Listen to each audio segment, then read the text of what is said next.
Good morning बच्चों। आज math का दूसरा लेक्चर है और आज आपको एक्सरसाइज 2.1 पढ़ाना है।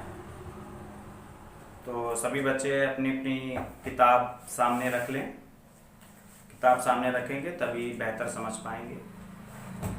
तो एक्सरसाइज 2.1 बताने के लिए सबसे पहले आपको कुछ चीज़ें इसमें लिखना अनिवार्य है। तो जैसा कि आप सभी जानते हैं कि एक्सरसाइज को पढ़ाने से पहले मैं उसमें आने वाले जो भी इम्पोर्टेंट्स नोट्स होते हैं, टॉपिक होते हैं या फार्मूले होते हैं तो उनको मैं पहले लिखवाता हूँ। तो ठीक पैटर्न वही रहेगा, उसी तरीके से मैं आपको पढ़ाऊँगा। इसमें भी वैसे ही रहेगा। सभी बच्चे लाइव आ जाएं। तो सबसे पहले एक्सरसाइज में आपको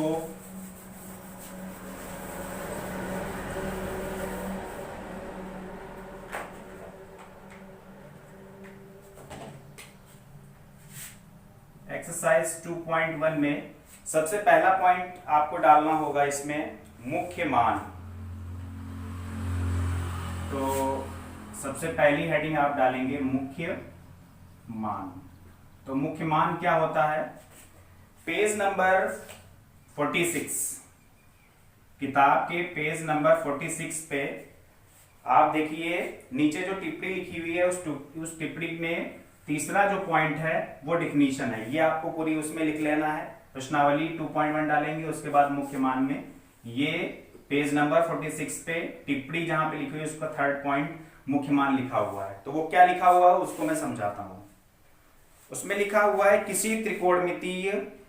किसी प्रतिलोम त्रिकोणमितीय फलन का वह मान जो उसकी मुख्य शाखा में स्थित होता है प्रतिलोम त्रिकोणमितीय फलन का मुख्य मान कहलाता है। तो सबसे पहले तो आप त्रिकोणमितीय फलन समझ लीजिए।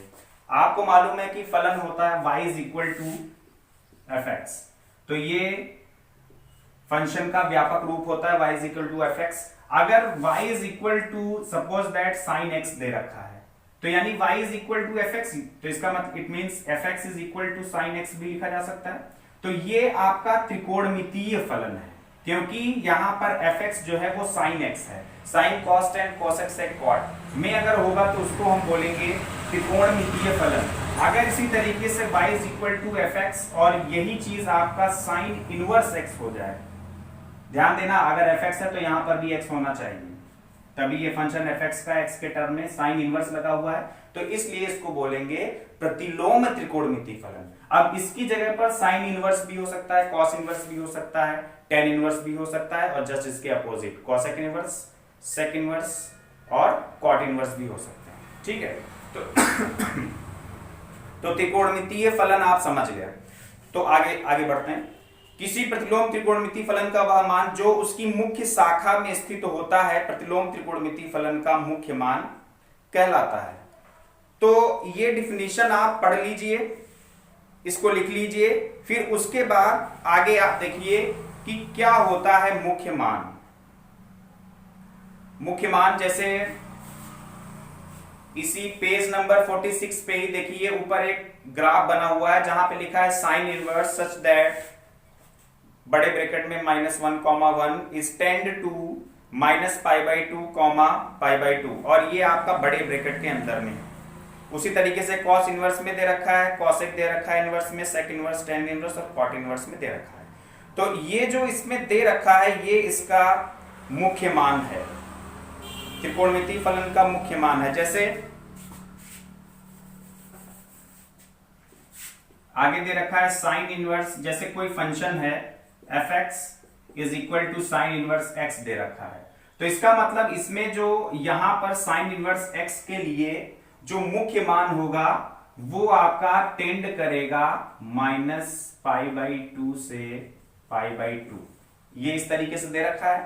तो f x is equal to sine inverse x में जब एक्स का कोई भी मान अगर आप रखेंगे, एक्स का जो भी मान होगा उसको यहां पे रखने के बाद जब साइन इनवर्स एक्स का मान आप ओवरऑल फाइंड आउट करेंगे तो वो -π/2, π/2 के बीच में होगा। ये इसका मुख्य मान है, इसकी रेंज में ये होगा।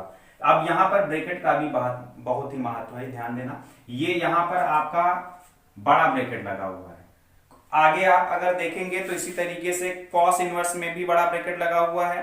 टेन इनवर्स में देखिए बड़े ब्रैकेट की जगह अब छोटा ब्रैकेट लगा हुआ है। तो छोटे ब्रैकेट और बड़े ब्रैकेट में अंतर होता है, इतना ध्यान रखना। तो यहां पर साइन इनवर्स में अगर ये बड़ा ब्रैकेट लगा हुआ है तो जो अंतराल होते हैं वो दो तरीके के होते हैं। पहला अंतराल, ध्यान देना, अंतराल जो होते हैं वो दो प्रकार के होते हैं। पहला होता है विवृत, फर्स्ट होता है विवृत यानी खुला अंतराल, और दूसरा आपका होता है संवृत। संवृत यानी इसको बोलते हैं बंद अंतराल। विवृत और संवृत। विवृत खुला अंतराल यानी अगर कोई भी चीज छोटे ब्रैकेट में है तो उसको बोलते हैं विवृत अंतराल, खुला अंतराल, और अगर कोई भी चीज बड़े ब्रैकेट के अंदर है तो उसको बोलते हैं संवृत यानी बंद अंतराल। अब दोनों में अंतर देखिए। जैसे समझाने के लिए यहां पर हम पहले छोटा अंतराल ले लेते हैं। जैसे दे रखा है cot inverse, sorry tan inverse के लिए देखिए क्या दिया हुआ है। टेन इनवर्स के लिए दिया हुआ है, यहां पे आप समझ लें, टेन इनवर्स के लिए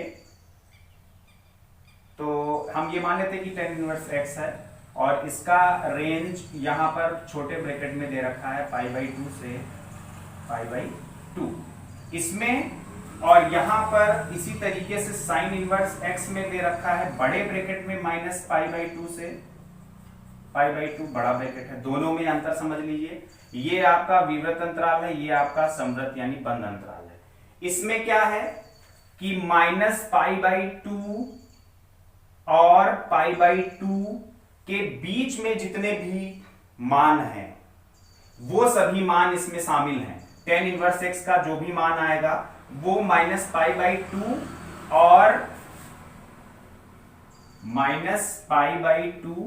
और π/2 के बीच में होंगे, और इसमें क्या है -π/2 π/2 के बीच में भी होंगे और ये दोनों भी शामिल हैं।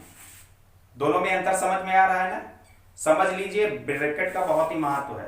तो आपको इसमें ये जो ग्राफ दे रखा है, इस ग्राफ में आपको साइन इनवर्स, कॉस इनवर्स और टेन इनवर्स के बेसिकली ये याद कर लेने हैं। बाकी ये आपको लिख लेना है उसी के नीचे, जहां पर आपने ये मुख्य मान वाली हेडिंग डाल रखी है, उस जो परिभाषा लिखे हैं उसके नीचे फिर ये तीन मान आप लिख लेंगे। Sine inverse such that -1, bracket में इज 10/2, और जो भी दे रखा है ये पूरा आप वैसे उतार लेंगे जैसे किताब में लिखा हुआ है। ठीक, बात यहाँ पे ये हो गई मुख्य मान की। अब आते हैं एक्सरसाइज में। एक्सरसाइज 2.1 में पहला सवाल दिया हुआ है। पहला सवाल दिया हुआ है sine inverse -half. Sine inverse -half, तो यहां पर एक चीज आपको कंफर्म हो जानी चाहिए कि साइन इनवर्स -हाफ दिया हुआ है। साइन इनवर्स -हाफ का मतलब आप समझ जाइए कि साइन इनवर्स एक्स है, ये फंक्शन है, और ये साइन इनवर्स एक्स है। तो साइन इनवर्स एक्स के लिए आपको रेंज मालूम है कि -π/2 से π/2 इसकी रेंज है। तो यहां पर जब हम इसको सॉल्व करेंगे तो जो मान आना चाहिए यानी fx यानी फंक्शन जो आना चाहिए वो इतने में होना चाहिए। ठीक है, ये भी हो सकता है, ये भी हो सकता है, और इनके बीच के भी सारे टर्म्स हो सकते हैं। तो यहां पर आप क्या करेंगे, इसको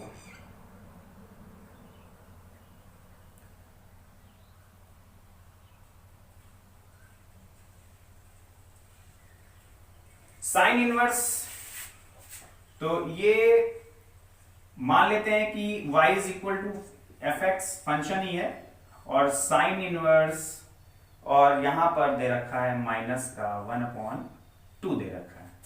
तो एक अभी फार्मूला आपने पढ़ा होगा कि साइन इनवर्स -x को माइनस साइन इनवर्स x लिख सकते हैं। फार्मूले में ये फार्मूला आपको बताया गया है। तो इस तरीके से जब आप लिखेंगे तो यहां पर ये क्या आ जाएगा, y = का साइन इनवर्स 1/2, और ये आ जाएगा माइनस का साइन इनवर्स। साइन में किसका मान हाफ होता है, जल्दी बताइए। π/6 30, तो साइन π/6, तो π/6। और तो यहां पे एक फार्मूला आपने और पढ़ा होगा कि साइन इनवर्स साइन x को आप केवल x लिख सकते हैं। तो यहां पर देखिए अब आगे क्या आ जाएगा, ये फार्मूला मैंने लिखा है। तो y is equal to minus का π/6। तो देखिए y का मान -π/6 आया। -π/6 जो है वो इन दोनों के बीच में है, तो इसका मतलब ये इसका मान हो गया माइनस का π/6। ये इसका आंसर हो गया। इसी तरीके से आपको इसके मान बहुत सारे हो सकते हैं, लेकिन मुख्य मान ज्ञात करने के लिए आपको पहले रेंज उसकी देख लेनी है, परिसर देख लेना है कि ये सब परिसर होते हैं कि किसकी रेंज क्या है, लिमिट क्या है, इसके जिसका जो मान आएगा वो किसके किसके बीच में रहेगा। तब कई मान आ सकते हैं, यहां पर इनके y के कई मान आ सकते हैं, लेकिन आपको वही मान चुनना है जो रेंज में हो। सवाल को देखकर आप ये पता लगा लें कि किस रेंज में है। थीटा y का जो भी मान आएगा वो उस रेंज का मान उठा के रख देंगे, वही उसका मुख्य मान हो जाएगा। ठीक है, मान बहुत सारे हो सकते हैं लेकिन मुख्य मान वही होगा जो उसकी रेंज में होगा। तो ये पहले का हो गया। इसी तरीके से cos इनवर्स √3/y है, तो इसको भी आप y इज इक्वल टू मान सकते हैं। y is equal to cos inverse √3/2 लिखेंगे। √3/2 cos में किसका मान होता है, cos में किसका मान होता है, cos 30। cos 30 का मान होता है cos 30, और तो ये x, तो यहां पर π/6 आ जाएगा आंसर इसका। इसी तरीके से आगे cosec के लिए तो cosec इनवर्स जो है अप्रोक्सीमेट साइन इनवर्स x की जो रेंज होती है उसी के अप्रोक्सीमेट लेते हैं, यानी उसी रेंज से इसकी तुलना करते हैं। तो यहां पर cosec का भी कर लेना, tan इनवर्स -√3 है। एक फार्मूला होता है tan inverse -x is equal to tan inverse x। तो माइनस आगे आ जाएगा, माइनस आगे आने के बाद tan इनवर्स, tan में किसका मान √3 होता है, tan 60 का, tan 60 का मान √3 होता है, तो यानी π/3 -π/3 इसका आंसर आ जाएगा, मुख्य मान आ जाएगा। इसी तरीके से आप सवाल 10 तक लगा सकते हैं। साइन इनवर्स, कॉस इनवर्स और tan इनवर्स की रेंज आपको मालूम है, तो जैसे साइन इनवर्स की जो रेंज होती है अप्रोक्सीमेट कॉसेक इनवर्स की भी वही ले लेंगे। अगर कॉस इनवर्स x की रेंज मालूम है तो वही रेंज लगभग सेक इनवर्स की ले लेते हैं x की, और tan इनवर्स x की अगर रेंज मालूम है तो वही कॉट इनवर्स x की रेंज अप्रोक्सीमेट में ले लेते हैं। इसलिए मैंने आपको 3 लिखवाई हैं। 3 ये यहाँ पे आपको समझने में दिक्कत होगी, लेकिन अप्रोक्सीमेट आप वही रेंज ले सकते हैं। फिर सवाल नंबर 11,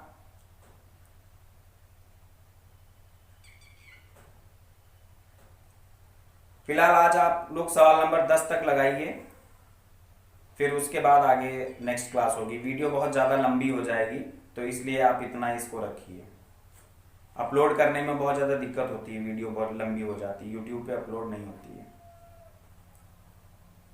ओके, 10 सवाल हैं, इनको आप लगाइए अच्छे से। जिस तरीके से मैंने कहा है फेयर पे उतारने के लिए, वैसे ही फेयर पे उतार लें। और यूट्यूब पे जो भी वीडियो मैं बनाता हूँ उस वीडियो को आप अपने दोस्तों को शेयर कर सकते हैं। ज़्यादा से ज़्यादा वीडियो लाइक करिए और शेयर करिए, आगे फॉरवर्ड करिए, जिससे मेरी वीडियो को और ज़्यादा से ज़्यादा लोग देख सकें। और उनसे कहिए कि हमारी जो यूट्यूब चैनल है उसको लाइक करें। Okay, thank you. सब्सक्राइब भी करें।